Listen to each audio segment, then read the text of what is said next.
3D printing ham radio accessories? Maybe even in a day glow or glow in the dark filament? That's what's coming up next on LCARA Ham Radio.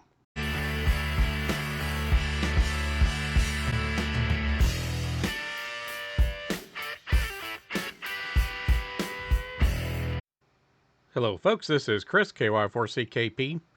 Well, I'm a fairly new owner of a 3D printer, and I'm sure like some of you out there, we've all wondered, what can I actually do with my 3D printer other than creating new and unique forms of abstract art?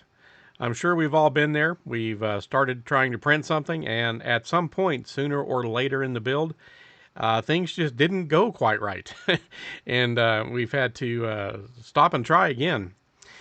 Well, I was looking around the other day and thinking about what I might be able to purchase for different kinds of accessories for my ham radio hobby.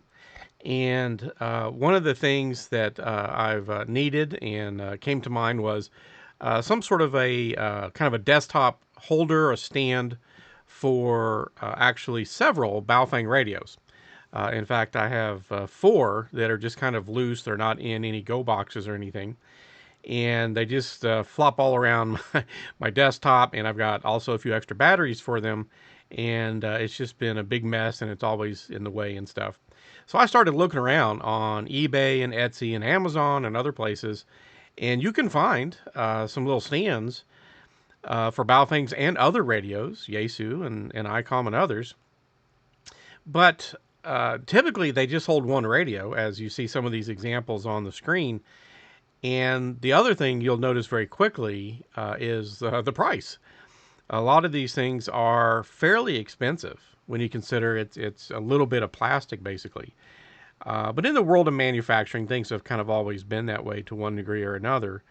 I don't really fault people that are creating these items and charging what they charge for them. But again, I've got several radios, and I really kind of wanted to, hopefully, to find something consolidated to hold them.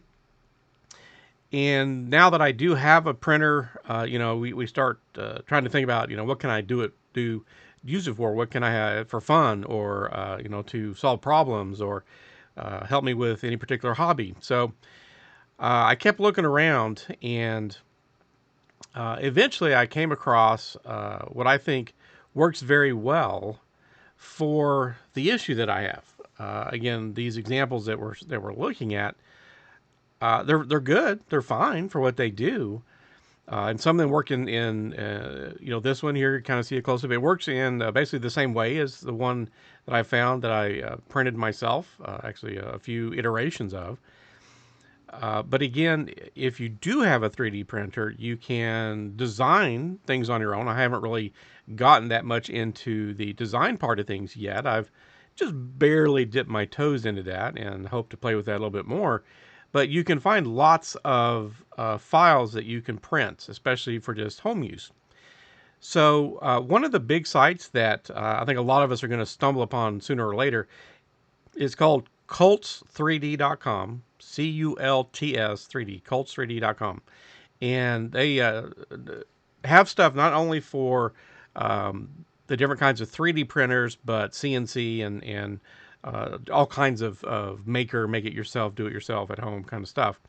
They got lots of stuff for 3D printing. And when you look here, I found this platform that somebody had created, and it will hold 4 radios, right? Or 4 batteries, because technically what it's holding is the battery. But of course, if that's installed into your radio, it holds the radio. And this is pretty much exactly what I wanted. I had 4 radios in particular, but it was just sort of the style and design of what I wanted. So I downloaded it. It's free for personal use. As we see here, I opened up the software for my particular brand of printer, which is the Anycubic brand. It's a Cobra S1, and open it up in what they call the slicer, and that's just the software that you use to work with whatever file you're about to print. And so here we just see it's in that software, and we're just sort of taking a look at it. And you can rotate things around, of course, because it's 3D, so they allow you to rotate things, look at things from different angles and so forth, which is helpful. So I brought it in here. And then whenever you feel like you're ready, in this particular program, you click on a button called Slice, and that's where it will actually go through and calculate all the commands it needs to print each layer of this file. Because that's how they work, is they print in layers. So it calculates all that, checks for certain kinds of problems that may be happening, and it can put up warnings and things to you. And then if you're ready, and all that looks good, it'll tell you how long it's going to take and how much filament and some things. Then you can go in and start printing. Now, my printer also came with an external unit that can hold 4 spools, and I can also have 1 spool on the side of the printer.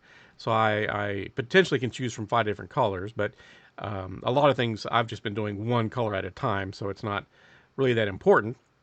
But once you're ready, then you can click print.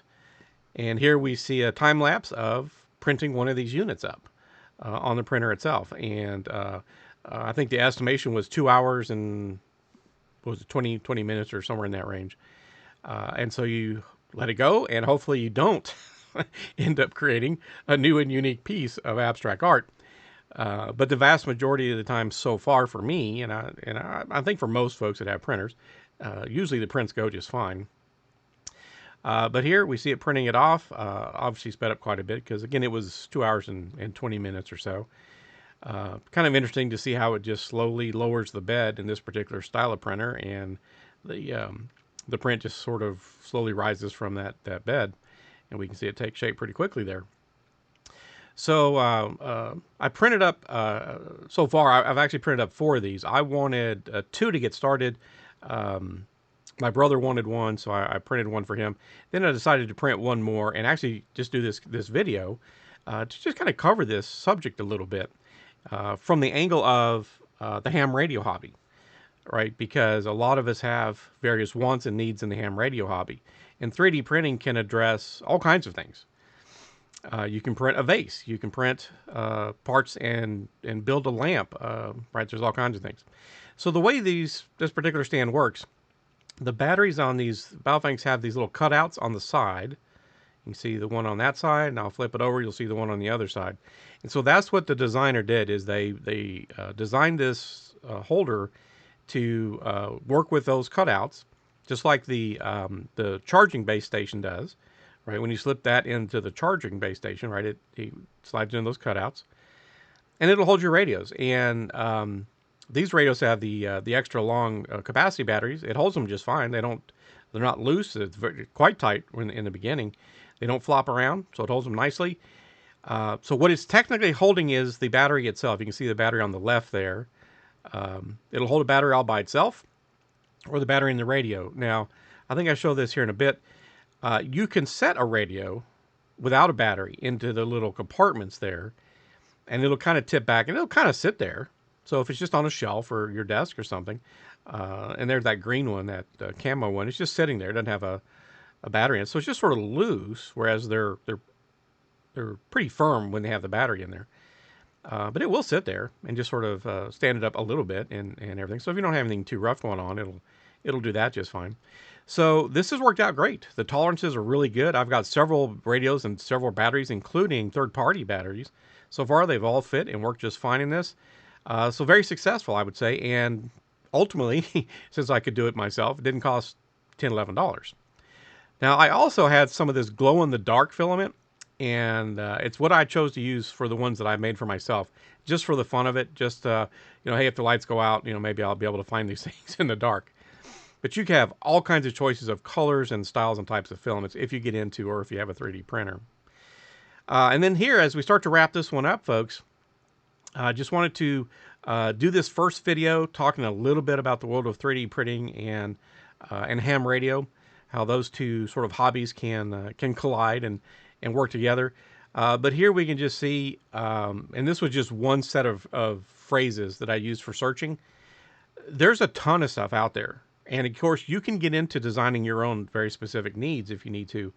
But for Yaesu radios, ICOM radios, do-it-yourself kits, antenna builds, there's just a whole world of stuff out there that's already been designed, and much of it is available free for just if you're going to print it for yourself at home. And then again, you've got the whole world of getting into designing something that you may specifically want or need yourself, which I haven't fully got into that part yet. So that's going to wrap this one up. The world of 3D printing and ham radio. This is Chris, KY4CKP. We'll see you folks in the next video, 73.